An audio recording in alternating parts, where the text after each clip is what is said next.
మీరు సీతారామ ప్రాజెక్టు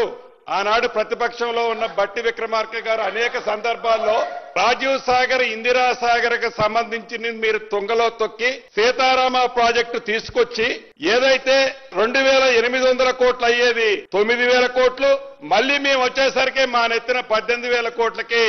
రెడీగా ఆర్ఈలు పెడితే దాన్ని మేము డబ్బు అన్ని కోట్లు ఖర్చు పెట్టారు ఆ ప్రాజెక్టుని కంప్లీట్ చేయాలని ఈ ప్రభుత్వం చిత్తశుద్ధితో పనిచేస్తుంది అధ్యక్ష. మీరు కేవలం మీ స్వార్థం కోసం మీ స్వలాభం కోసం అక్కడ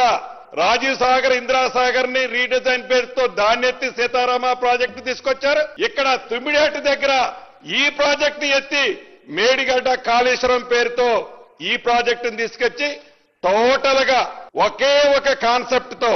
ఎట్లా 1,00,000 కోట్లు మనం కొల్లగొట్టాలనే కాన్సెప్ట్ తోనే ఈ ప్రాజెక్టు చేశారు అనేదే ఆ కమిషన్ పూర్తి నివేదికలో ఇచ్చిందన్నది తమల ద్వారా గౌరవ సభ్యులకి రాష్ట్ర ప్రజలకు కూడా తెలియజేస్తున్న అధ్యక్ష.